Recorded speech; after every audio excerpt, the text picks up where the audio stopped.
Hello, everyone. This is Arun Bhardwaj back with all of you again. We had done a session with youngsters where we had 4 or 5 teenagers. They presented their side of the story. We also thought about bringing another perspective, parents' perspective, and also what's the best way of effective way of communicating with our children at home. I'm so glad that we have Ms. Sandhya Chandran. She's a communication expert, more than 20 years of experience of working with prestigious companies like Onida and Eureka Forbes. After that, she ran her own business, a very interesting business of aluminum fabrication, where she worked with Italian collaborators, ran that business for 20 years, very passionate about coaching, and communication is her forte. And she believes that communication is the fulcrum of human experience. Ms. Sandhya, welcome. Welcome to this program. Welcome to, and thanks for joining us. Thank you. Thank you, Dr. Arun. It's an honor and pleasure to be with you. And I love your concept of engineering happiness. I think Engineering happiness obviously is not possible without mental well being. And the second most significant factor is relationships. And I think, true. as you have very beautifully put in your fundamental belief system, that communication is the fulcrum of human experiences, and relationship, I think, is the outcome of that experience. And Absolutely.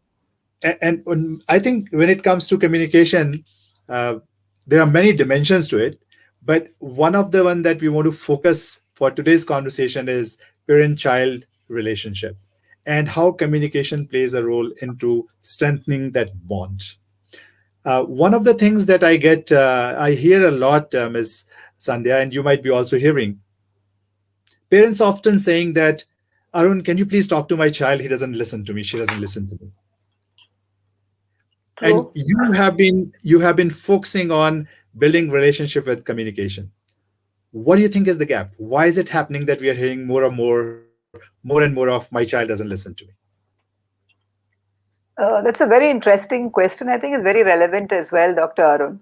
Now, the situation is that as parents, we tend to think that we are more informed and we have better knowledge than our children. Now, when that happens, uh, there is going to be a pushback because, especially today, in today's generation, the children are not how we were 20 years ago, where they accept everything that a parent says at face value. Children today are exposed to so much more of knowledge. Uh, Information is there at their fingertips, and they are definitely far more informed than we were during our childhood. So nothing is going to come easy for us today as parents. Like I always tell my children, parenting doesn't come with an instruction manual, right? It's something that you learn and you evolve according to the situations on a daily basis. Now, why does this gap happen? I think it's primarily because as parents, you should understand that the child is an individual who is capable of thinking for himself or herself. And parents should stop becoming very prescriptive. Parents need to sit down and have conversations with children. Now, when you are ordering a child, it's a human mentality. Even as adults, you tend to think, why is he ordering me? Who is he to tell me this? Right? But if you respect that child as an individual who has his or her own thoughts and identity, and you can sit down and have open communications with the child with the intention. Now, here, intention is very important because I am sitting here respecting you as another individual and communicating with you with the intention of understanding what you are saying, not with the intention of picking up what I want and then going ahead with what I want to communicate to you. So when a communication happens with a right intention, with a lot of respect for the child as an individual, it becomes more open, and I think it becomes more progressive. So if that with that mindset, I think you can have better communication and relationships with your child. Beautiful, beautiful. I think you are what I'm taking away from it is that intent is very important, and we need to give them that equal place in our mind, at least to begin with. That we are having a conversation here, not uh, no more. We can become preachers, the teachers and the preachers. It has to be a conversation. Uh, Absolutely. I remember this very interesting fable, or probably it's a story, true story, where this family goes to a restaurant and there's this 6 year old kid also sitting there. And the waitress comes, she's very jovial, she's asking everyone. So she says, "Hey, you little princess, what would you like to have?" And she says, "I would like to have a pasta or something." And mother says, "No, no, no, just get something for her." And mother starts telling what this girl likes. And the waitress totally ignores what the mom is saying. And she says, "Darling, I'm going to get you the pasta that you asked for. Just give me 5 minutes, I'll be back." And this girl, she laughs and she becomes so happy. And everybody says, "What happened to you?" And she says, "First time I found somebody who thinks I'm visible." Wow. Very powerful. Yeah. So before, let me do a prequel before we move on to the next question, Ms. Sandhya. How did you pick this area of communication to be your interest area? How did that connect happen? Because you were running a business. I know we all believe that communication is very important and all. Anything interesting that you experienced that made you focus on this one topic, communication, that you are now coaching so many of executives across various industries in India? So that's a very interesting question, Dr. Arun. See, basically, when I look at my background, I had a convent education, went to a very reputed college, and we took communication for granted because we spoke good English, we articulated well, grammar and pronunciations were good. So you realize as you go through your student years that you are a good communicator. But as I joined the workforce and I began thinking of my various relationships with my colleagues and with various stakeholders, I realized the depth of communication. And one, I think it was there inherent in me to be an effective listener, uh, to actually be able to engage other people in a conversation and also to read what was not being said. So one thing led to another, and when I began training, I had joined with an organization. It's called Solutions today, and their mainstay program there was on communication. And I started my journey as a trainer, delivering the program for them on communication. And I think then one thing led to another, and I realized that there is no skill that you can master if you are not an effective communicator. And communication is a very broad spectrum topic. It does not mean that it's just about speaking, it's not about just talking, right? It's also about listening, it's about having the right intention, it's about your body language. It's a whole package. And it's a very beautiful topic. And however skilled a person is, if he or she does not understand the nuances of communication, it's going to be very challenging for them to have any form of relationship. Because Okay. I really believe that communication is to a relationship what oxygen is to life. Wow. Very, very powerful. Very nicely said. How important it is to have a great communication with your own self. It And how do you starts do that? over there. It starts over there, Dr. Arun. It starts over there because it's like this. If I have an orange and I squeeze it, what comes out of it is an orange juice, right? What is, yeah. Now, when I am interacting with people, it's always what is there inside of me that's going to come out. And now, if I am not self confident, if I have negative conversations with myself, if I find fault with myself all the time, if I am a person who nitpicks on things, who's very harsh on myself, who's very judgmental all the time, that's exactly the prism through which I'm going to see the world and the people who I associate with. So when you're saying this, it reminds me of a small incident, right, which happened to a friend of mine. She went into a supermarket and she had this trolley which she was pushing it. And Okay. suddenly, by accident, it went over a person's toe. And she was very apologetic to this gentleman. She doesn't know him, right? I'm so sorry, sir. It was a mistake. I hope you're okay. You're not hurt, and all of that. And he said, ma'am, I'm fine, fine. Don't worry. Please carry on. She came back home, and as she was unloading her bags, she hit her head against the wall. Immediately, she took on the tone of saying, what's wrong with you? Can't you see? You've been seeing this wall for so long. You can't look at the way you've hurt yourself. Now you have to go to a doctor. She was so harsh upon herself.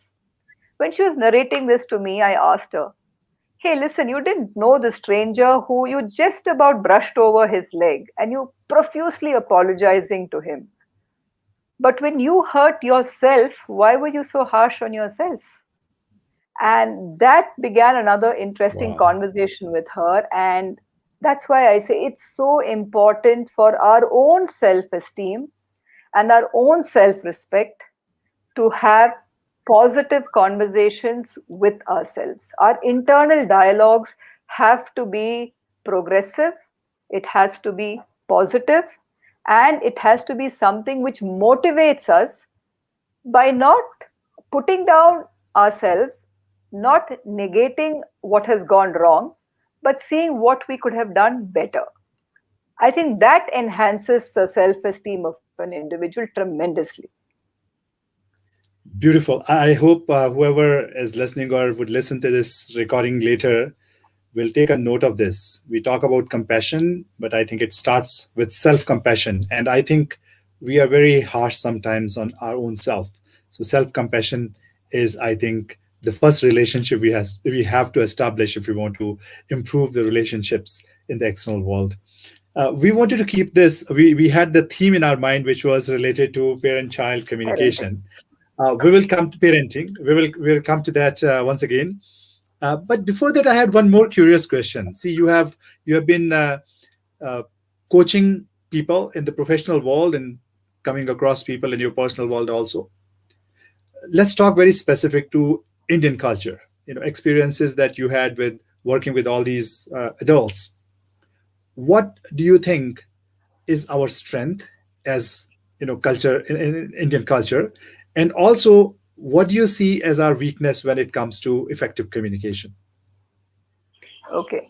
So, yes, there are plenty of people from the corporate world that I have associated with through my training.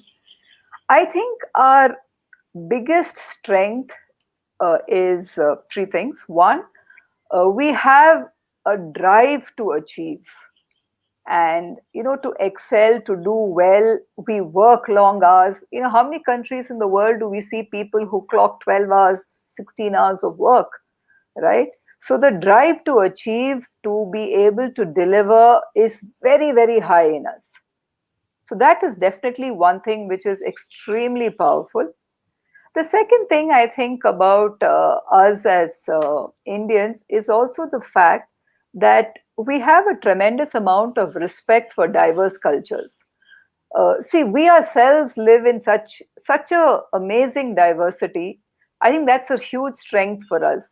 So having to deal with the French, with the Americans, with the Chinese is just one more culture to adapt to, and they make an effort to adapt and mingle with different cultures, and that's why probably we have people from India who travel all over the world, and there are offices in different places, and IT is a huge example of that, where we've crossed boundaries across the world. So that is our second biggest strength. And I think one more strength that I would it's very unique, I think, to us Indians, Dr. Arun, is I think our ability to sit down and go into depths of problems, right? It could be small, it could be big, but we have this intention to go in depth and understand root causes very, very effectively. So I think these three points really stand out for me from the diverse people that I have met with. What are the challenges we face as Indians could be, the other side of the coin, right? I always tell most of my trainees, the people or my participants, that please understand that we are learning English. We speak English, which is a foreign language for us, right? So be proud of the fact that you're speaking English. Every country has their own accent. Be proud of the way that you're speaking English. Don't try and ape, unless, of course, you're on a call center where you have to get another accent. Uh, don't try and change the way of speaking so much that you lose confidence in your ability to communicate. Be confident of the way you're speaking. I think that kind of eases the pressure on you because, as they say, it's about 93% of your effectiveness in communication comes through your body language and the tonality of your voice. It's a mere 7% that comes from your words, it comes from your grammar and vocabulary. So use that 93% to its maximum potential. So that is Beautiful. one thing. The other Beautiful. thing that I find that we could definitely improve on is being far more assertive in and the ability to say no. So that again comes from having to have a lot of self confidence and knowing your subject matter. I always say that I call it the power of preparation. There is no substitute for being on top of your subject. Knowledge has to be there. You have to be well versed in what is happening with the latest trends in your respective domain or industry. All that is a given, and that's how you develop your confidence. And once you're confident of this, you're able to be assertive. You can say no. You can have a meaningful discussion to explain your stand. So I think this is the other side of the coin, Doctor. Beautiful. The last one, it kind of connects with me a lot because many times these occurrences happen when we end up saying yes when we actually want to say Want to no. say no.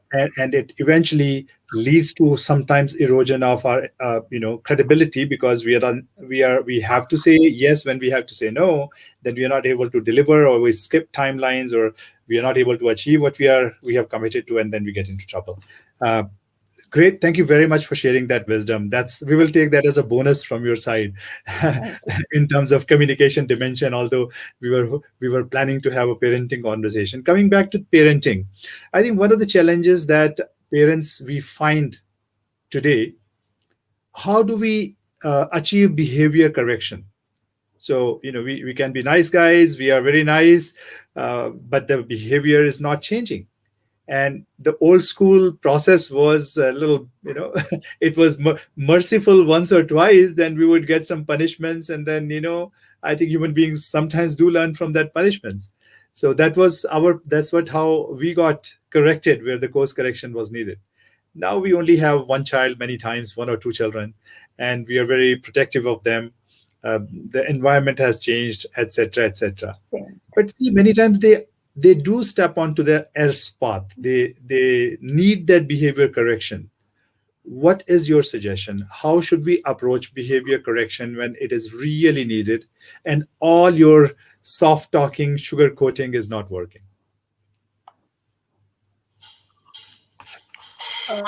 Doctor, I'm sorry, I lost you. I couldn't Uh, hear your question. I didn't hear the last part of what you said. I lost you. Sorry. no problem. I was saying how to handle situation when behavior correction is needed for the child, but all your goodness and all the communication skill you have learned so far, sugarcoating that has not worked. And I know that if I do not help this kid take that corrective action, it is not just matter of my option, but I believe this is going to hurt the kid in the long run. What do you suggest should be the method of course correction in today's time when our normal, good suggestions are not working?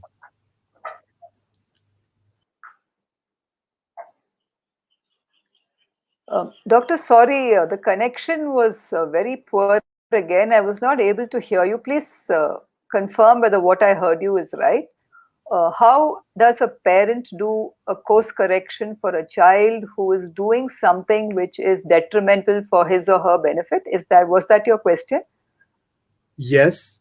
And so I think first of all, you have given us a beautiful lesson in communication, that if the communication, the communicator, the transmitter is faulty, then how receiver has to paraphrase and make sure that on the basis of assumption you're not answering. Such a beautiful lesson you have given us in practice. Yes, whatever you captured is Thank right. you, In doctor. addition, I Beautifully was picked up. in addition, I was saying that if all being nice guy has not worked and all sugarcoating that has been tried has not worked, Okay. what do you suggest should be the method of course correction? Because we feel there's a course correction needed. And then if, the other thing, people, we take the extreme other view of getting angry or, getting mad at kids. And that also does not work today. So what do we do if you have some communication strategy for us? Doctor, there are a couple of things that we have to understand. One is we have to understand the root cause as to why a child is behaving the way he is doing, right? So, unless we understand that, we are not able to give remedial measures to rectify or change the behavior. Now, the root cause of could be various reasons. Now, to understand that, we need to have a crucial conversation once again with the child, but in a non judgmental manner. So, it has to be something wherein we remove our filters, keep aside our biases, and have an open conversation with the intention of understanding what the child's problem is. Now, once that is understood, if you are able to rectify that through your own skills, through your own sources, then great. If you think it is not working and you have tried everything in the book, then there is recourse today to a lot of experts in various domains, and you just have to reach out to the right person who will definitely be able to guide you and be able to put your child onto a corrective track. But the challenge here is not to make the child feel that he or she is at fault. The challenge here is, as a parent, how do I tell my child that, hey, okay, we have understood what the issue is. I think this is something which is very simple to resolve. Somehow I am not able to do it. I want to be with you in this journey of helping you reach your potential.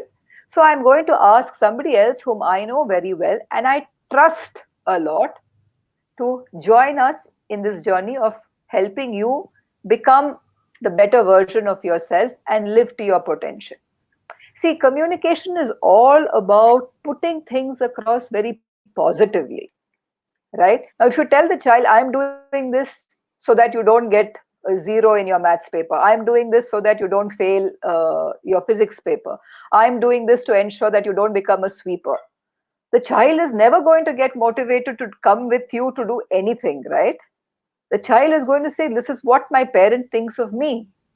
So why should I be invested in that? My mother doesn't even understand what my potential is. She thinks I'm going to get zero in maths. She thinks I'm going to be a sweeper. So your intention could be good. Your intention is to do what is best for your child. But are you communicating that positively? You are not communicating that positively, which means the whole exercise that you have done has just collapsed. There is a very strong tenet in communication which says that the meaning of the message is what is received. So, Wow. as a communicator, if I am saying something and you understand it as something else, it's not your fault. It's my fault. The words I've used, my body language, the tonality of my voice, all this has communicated a very different message to you. So I should be extra careful with a child who has a challenge which I, as a parent, am anxious, yes, but I can't pass that anxiety on to the child because it's detrimental to the child. So, the way you communicate with the child that you're going to seek external help is also very important. Beautiful, I beautiful. trust I've answered that, Doctor. No, absolutely, very beautifully. So, one of the sutras that I'm going to take, golden nuggets that you shared, is that meaning of communication is in how it is received.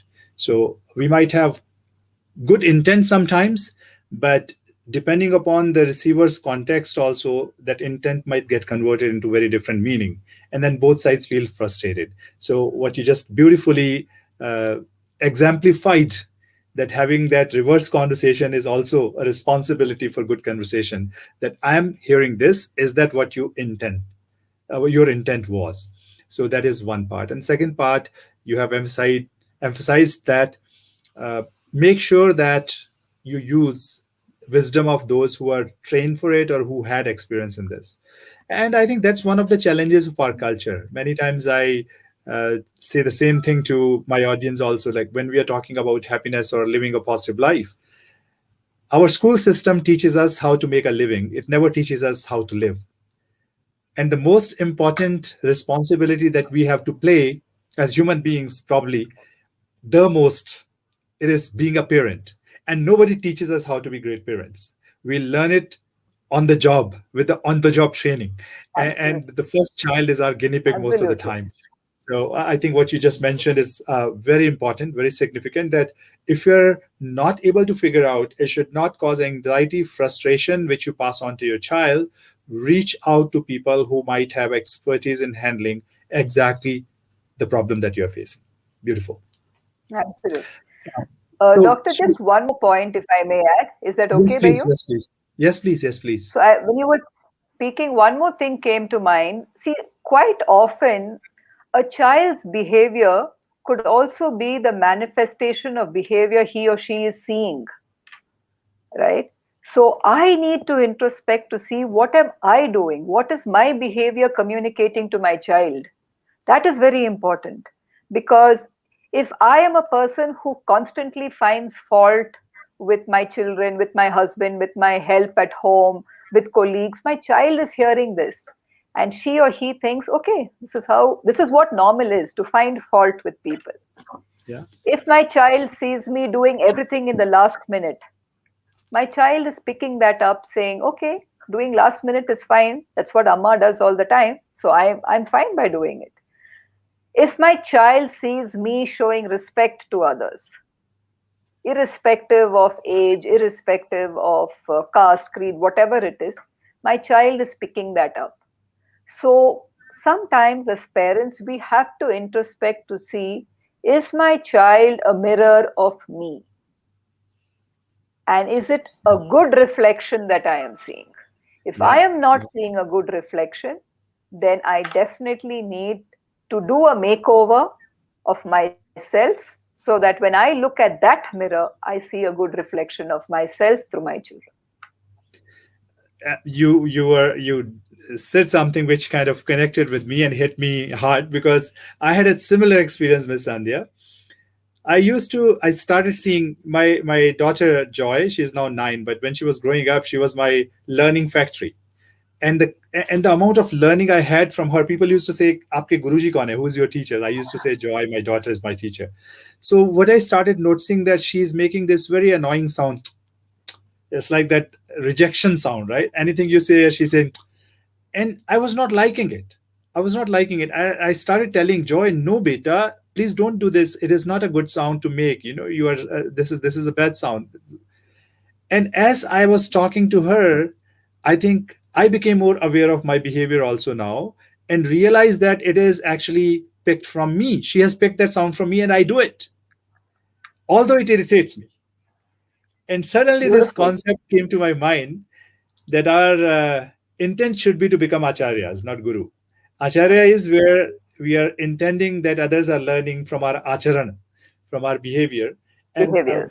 what you said is, I think, so important for every parent out there listening to us, that Our children, they are our mirror reflection in many ways. And many times, like I'm sharing my experience, and many of you will have similar experiences. Whatever is annoying us in our children's behavior might be something that we might be doing subconsciously. And it is such a uh, it is unfortunate, and we are doing such a injustice to our children when our wisdom that we give to them, our advice that we are giving to them, and our own actions are not matching. Like Ms. Sandhya just talked about, we say that you should respect elders, and then we'll have somebody, our mate, who will be like older than us and all that stuff.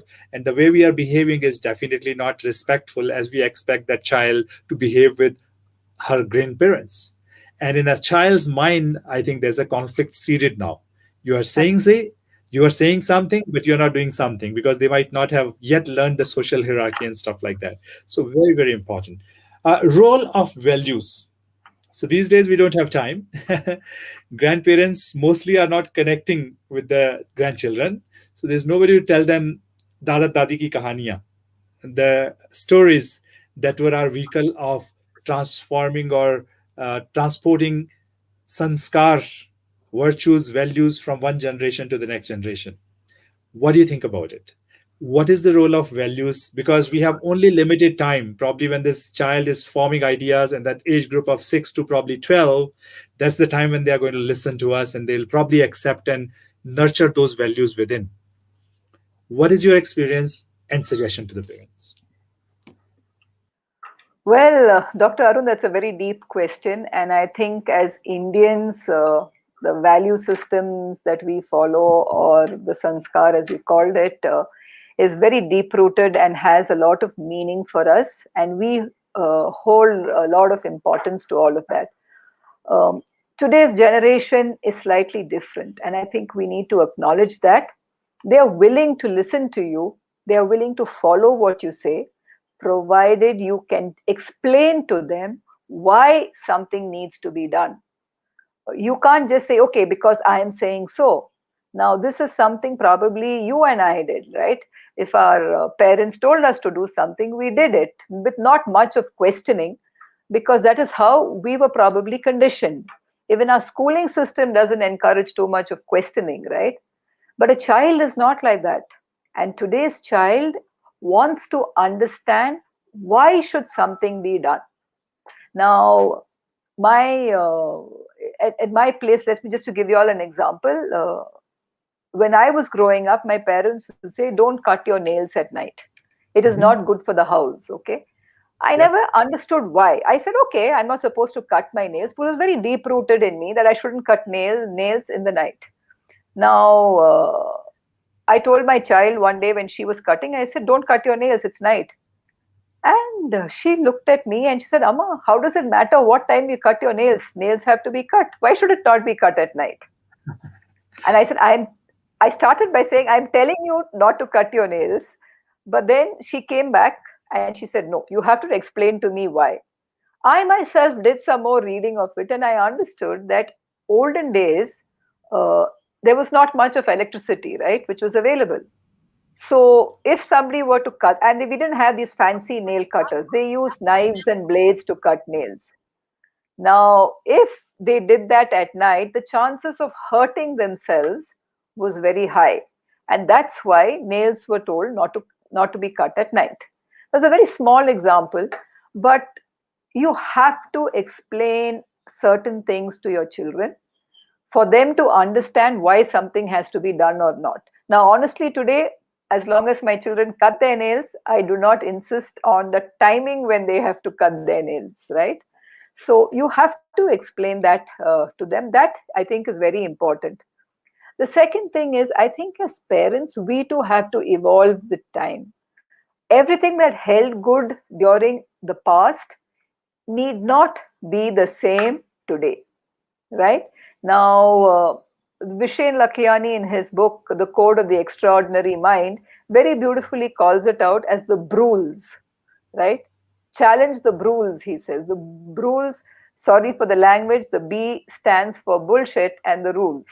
So he says, challenge those rules because certain rules were created keeping in mind the culture, ethos, and the times that we were living in during that period.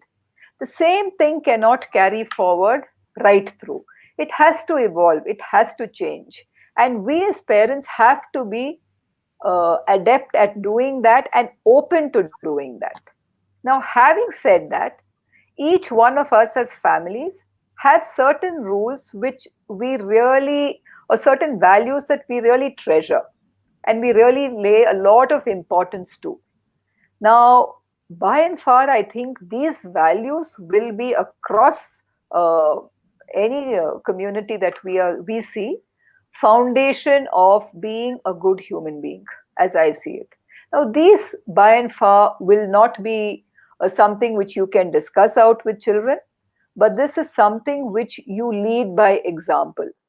Now, if I have parents living with me and I don't take care of my parents and I treat them badly, I talk back to them, I do not treat them as my parents but as a burden because they are old,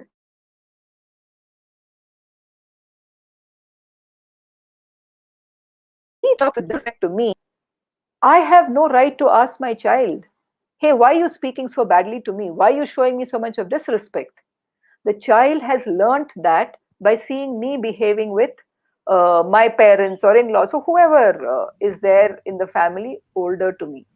So if there are certain values that I believe in, for one, let's say respect your elders as a tenet, then I need to demonstrate that. But the challenge to that is Yep. today's child will not respect you just because you're an elderly person. He or she will respect you for what you are. Now, if you are elder, but you are, let's say, a bad human being, you have lived your life with a lot of bad value systems, today's child is not going to respect you just because you're his grandfather or grandmother. They're going to say, why should I respect? I mean, what is the kind of value that I'm picking up from this person? So, the whole game is very dynamic. I believe that values are important, and values which you believe are the foundation for your family need to be done without any hypocrisy, without any differentiation. It has to be demonstrated by you. You have to explain to the child why it is important and slowly bring the child along with you in this journey, because it's very important, especially I think for us Indians. I don't know much on the other cultures, so I cannot comment on that. But as Indians, I think there are certain non negotiable values that we really hold dear. And those things should evolve with time. Definitely, it should evolve. At the same time, you should get your child as a partner in this journey. Okay. Wonderful. Wonderful. I think what I'm taking away, along with many specifics that you also mentioned how to do it, you also outlined some of the processes for us. One theme that I'm seeing, you are saying, instead of being judgmental, coming with preconceived notion, one of the key in effective communication is being curious. So being judgmental is easy. That's what we do. Uh, Carrying our own charter, that's very easy. But being curious and seeing things from other person's perspective, that's one of the foundational strength. I mean, foundations of building a strong communication with anybody, including our children. And I think sometimes we start seeing them differently. We have to also start seeing them that they also now started asking for their place on the dinner table, as they say. Absolutely. So we are coming towards the end of this program. I wanted to do a quick ones, one-liner ones from. We wanted to hear Sure. one-liners from you, and do a little bit of what do you call rapid fire. Happiness. What is happiness for you, Miss Andya?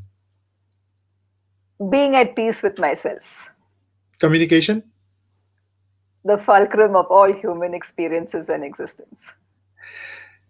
communicating with our children, Very important, very necessary, and to be done in a positive framework with good and positive intentions.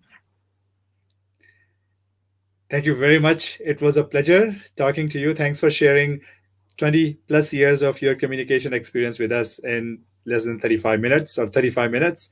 We got such a compact capsule of Miss Sandhya's experience from her own experience of working with large corporates, running her own business, and now being a coach, business coach, communication coach with many diverse industries in India.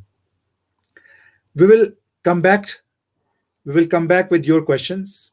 Next time, we hope we will also have some of the parents with us, and we will have another round of communication oriented conversation with Sandhya ji with you. Thank you very much. It was a pleasure conversing with you, learning from you. And I hope whatever you have shared, many parents will see this and parents will pick the golden nuggets, whatever connect with them.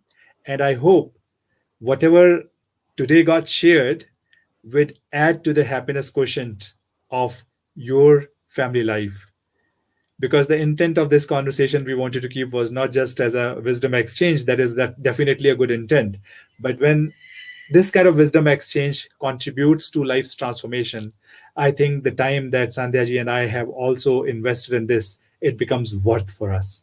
So with that intent, any final words, Sandhya ji, and then we'll take leave. Any final words from you? Dr. Arun, thank you so much for having me on this show. You have been doing an amazing job in engineering happiness, and I am so happy to have been given this opportunity to share a few words on how communication is important for all of us, especially in creating happy relationships. All I would like to say is, like I said earlier, and you too said, parenting does not come with an instruction manual. We live and we learn on the job. Yes, we will make mistakes, but let us be open to the fact that our children too are making mistakes in their journey of growing into adulthood, just as much as we are making those mistakes. Let us always invest in having open conversations with them, which I would call it as hot conversations, because it has to be honest, it has to be open, and it has to be two-way, right? So you have a hot conversation with your children, communicating and listening to understand. Stay positive, stay happy, and we'll see you together soon. Thank you so much. Thank you very much. Thank you very much. Thank you.